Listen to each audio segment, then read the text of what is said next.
All right. So I've been joined on the set this morning by Reverend Bernie Osedua. He is a customer experience, HR, and performance consultant and coach. He's going to help us to get to the bottom of this, how to overcome unrequited love. Bernie.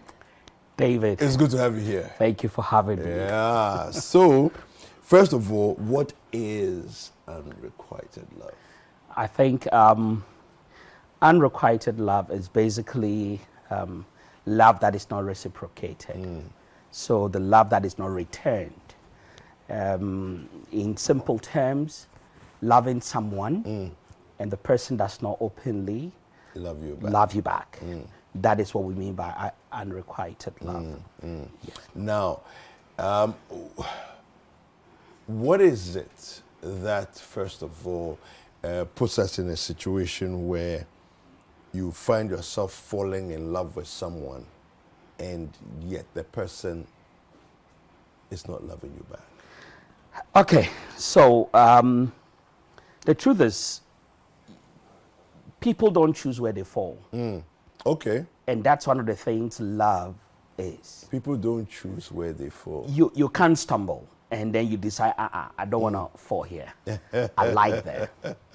So people fall in love in very weird places and for weird people. People that everyone else watching on might think maybe it's not supposed to. But you can't choose who you fall for. Many times. And to a very large extent, if onlookers are not careful, they might be judgmental about it. And how would you give your heart to? I have seen and heard many people sit back and say that this woman is too beautiful for that guy. Or this, man is too handsome for that lady. How did they end up together? So once again, I say people don't choose where they fall. And when you do, unfortunately, a lot of things comes with it. And at that point, you become vulnerable. Love makes you vulnerable to many things. What others see, you might not be able to recognize it. And when you are in that state, a lot can happen to you.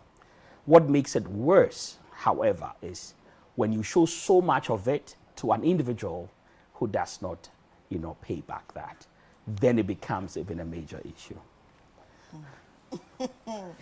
Yes, I'm back here. What do you think? No, so this particular point that I just read, love in our souls. I mean, sometime last year I was just thinking that, look, love is supposed to be a beautiful thing, and you hear so many stories and the fairy tales, and even when you're younger, oh, me too, I'll fall in love one day. But then you fall in love with somebody and the person doesn't love you back, and I'm wondering, because, and this particular topic is interesting because I know a lot of people who are in that situation and it's tearing them apart. They've become shadows of themselves. They become bitter in some cases. So I'm wondering, is there a way to even control your emotions? So Bernie, you've told us that you can't help where you fall or whom you fall for. But is there a way to control your emotions so that at least you go full throttle when you at least know that the emotions are going to be returned? Yes. When you talk about control of emotions, you can. I think I've said here before, one day I was in a room where Nelson Mandela spoke. I never got the chance to meet him. But he said something that has stayed with me forever. He was queried and questioned about what he's going to do about this white, Afrikaners in South Africa and so on and so forth. And then he said something. He said that actually, you can actually postpone your anger and your emotions. So sometimes you can decide to whatever you think you want to do, think beyond your emotions. You see, emotions makes you vulnerable. Emotions are good, they are great. You need it in your system to be able to help you be human. However, if you let that only controls your actions, your decisions, and your behavior, you might end up in the ditch. And I always say that you don't drive your car down a deep, winding, steepy road if you know your brakes are not good. So there is a need for you to keep applying the element of caution. Yeah. See, no matter how you love a person, it is always ideal that you approach with caution, because the best of men at their best are still men. And it's very important that you don't just go in full throttle until there is no point of recovery. I need that quote. You say it I know again. that people are best are still men. The best of men at their their best best. are still men. Meaning they can disappoint you. Humans are humans. Men are men. And that is why there's the need for you to take precautions. See, I sit here today, I have no idea who I'll become in 2 years. You don't. Right. In fact, even you as an individual have no idea what your tastes and preferences will become 2 years down the line. Wow. Today you look a certain way, but as you grow, you are exposed to different things, different knowledge, different experiences, which influences your preferences and your tastes. Based on that, you will change along the line. I've had people say that, but when I met you, we're not like this. Why have you changed? Because human beings change. When I keep growing, I learn new things. And because of that, it will change the way I behave. I make decisions, the decisions I make, and the taste I develop. And based on that, you must be able to have it within yourself to accommodate that element of shift that can happen. It is not guaranteed that this lady that is so beautiful and, sounds so good would never react to any of the things you do bad, would remain the same. Because time would teach that person that you are up to nonsense. And if she doesn't protect her heart, it's going to get broken. So it's possible to manage your emotions. You can. But it's a lot of mental work. Yes. Yes. But okay, so let's talk about how do you do that when your love interest is maybe your colleague at work, your classmates at the university, someone who lives next door to you, someone who is in your church, and you see that person ministering every Sunday. How do you control your emotions then? Because it's almost as though every single point in time You are being assaulted you by cannot flee. It's in your face. You would like to flee, but you can't because the person is there. Enjoy it. One day you wake up and smell the coffee, and you know that, Jack, things are not the same. You see, you cannot deny your emotions. They are you. You being human is a spirit. Having a soul living in the body, your soul comprises of your emotions, your will, and your intellect. So as long as you're human, you have a soul. So you should have feelings. So it's okay. You wake up, every day to work, and you can see this person. He files past your desk. He walks up to you with a file, and you can even smell his cologne, and it stays with you. It becomes grafted within your system. So even when you are sleeping, you can practically, although he's not there or she's not there, you can. Oh my word. Nightmares are for the night, but people have it during the day too. Daymares. So it keeps happening. It's okay to feel that. What is not okay is to think that is the only emotions you need to be dealing with. Because you see, you need to have that duplex nature of feeling vulnerable, but also having the control of your vulnerability before it gets to excesses. That is why sometimes people keep some very specific friends around them who knows how to keep them in check. Okay. It is very important. Anyone with an emotional, vulnerability requires someone who does not feel what you are doing to smack you in the head and say, Master, get your head back in the game. So it's important to talk to someone. It is important to open up with someone. And I'm saying someone because not everyone, but it's ideal. See, when you start growing, it is important to understand this element that in your life journey, you need at least one person you are vulnerable to that you can share. I don't know how you might be able to secure that, but you need that as part of your journey for someone who can be able to know you thoroughly and be able to say that, Kweku, no. See, I see how you feel about it. And this person must be very consistent, practically ensuring that they are drumming the same mindset into you. Yeah.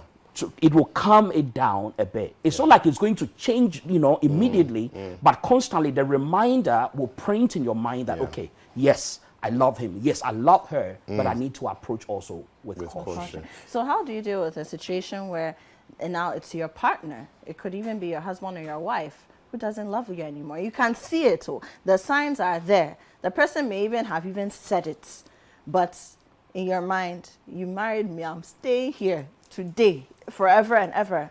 You know, how do you do it? We die here. There are many marriages that actually divorced by the second year they got married. What they are doing now is managing the situation for so many reasons. The kids usually might be at the top of that pyramid. Other reasons might be, you know, why they stick together. But they know there is no love here. So they are managing themselves until they don't have the energy, you know, to continue anymore. Then one of them will come up and say, I think we should do this. Let's go our separate ways. You see, it is very difficult to be in a place where you are not wanted. And being at the receiving end of unrequited love is practically rejection. Right. Someone is saying that you've given me something as an offer, I don't like it, I don't want it. But their answer is not that blatant. You know, sometimes there are those that will say that, sorry. Straight up. There are those that you feel like they are leading you on, like the story we heard. Because, of course, the guy is doing and showing all their niceties and making you feel like, oh, yeah, they are into you. They haven't said anything yet, but they are working towards there. Until one day you realize he's getting married or she's getting married. Then you know that the paramedics will have to Ambulance time. Sort you out. Ambulance time. You know. What about the situation where you are the one that's saying, I'm not interested. Yeah. And they don't get it. Okay. Are you speaking from experience? Now, they're like, I love you. I still love you. I said, I'm not interested. there is this mentality, an ideology that... Why are you? I'm just asking because you asked the question with so much verve. Sorry, can I get some popcorn? No, it's not verve and this thing and passion. Yes, Benny. I think that there's this ideology and philosophy people carry that you need to keep pushing. I have the mentality, and once again, people believe what they do. You live life by your convictions. I have mine. One of mine is that I think it's a lost cause to really try to say that you will push and push beyond certain boundaries when it's clear the person doesn't want to have anything to do with you. I don't know how well you want to convince yourself that this love is going to grow. I believe in the concept that love is like a plant. You water it in nature, but something needs to be there, a seed. If there is no seed and you keep pouring water in the soil, you will inherit vanity and the wind. Because at the end of the day, what are you nurturing? Nothing. There's got to be something. And the person have blatantly told you, Jack, I'm not interested. There's nothing here. But you cannot get into some fasting and prayer that what? God is going to rewire the guy or the lady to immediately... God must move. God must move. Send angels. God must act. I think I don't have those answers.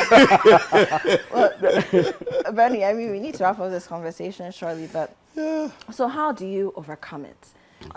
And on either side of the divide, if you are the one who is a lover who is not being loved, or you're the one who is being loved and you do not love, how do you overcome it? Because we've seen people fall into depression because of this. That's correct. Some people commit suicide. Some people become bitter and now they hate men or they hate women. That's correct. Women are wicked. Men are wicked. Yeah. Everybody is a bad nut now.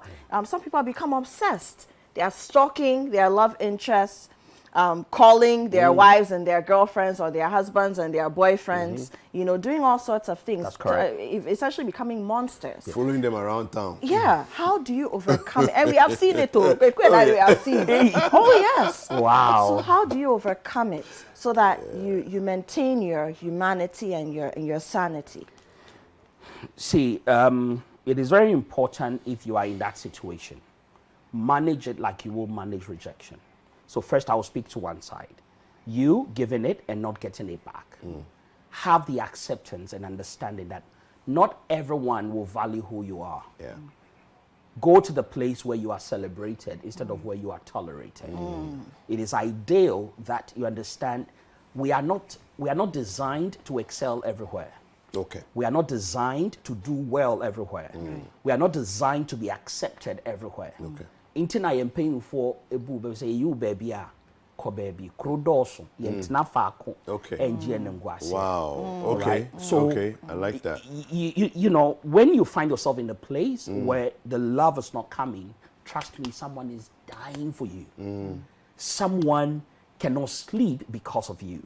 Someone is practically, Yeah. you know, head over heels Yeah. because of you. Yeah. You just, now your prayer should be directed at, Lord, bring me to meet that person. Because God never designed it. You see, even God cannot take rejection. So he said that he came to his own, but his own did not receive him. Then he turned. Yeah. So, but as many As received him, he then he gave went them. to the ones that received. So when people reject you, find the place where you are loved, because that is where you need it. If you keep trying to force your way, I don't know how you get into people's hearts, trying to force it. Someone is waiting for you. Don't waste the time. And that is very ideal, all right?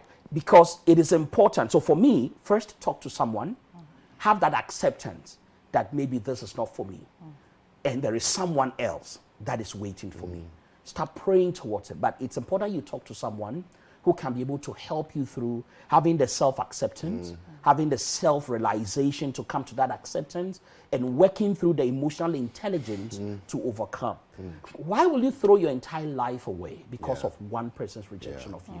Then what you are telling us is your life is not that valuable. Right. That through just one person's misbehavior, Yeah. you can throw it away. Yeah. And Wow. it is not ideal to live your life like that. Like that. Wow. Wonderful. Fantastic. Powerful. Yeah. I like it. Huh. Thank you very Bernie, much. How do people get in touch with you if people want to reach out? So you can reach me via WhatsApp 0500 200 944. My social media handles, LinkedIn, it's Bernardo Sadia, same as Facebook as well. On Instagram, you can find it as Osadia. Okay. Yes. Fantastic. Thank you. Thank you for sharing. Bernie. Thank you so much. Thank you for having me.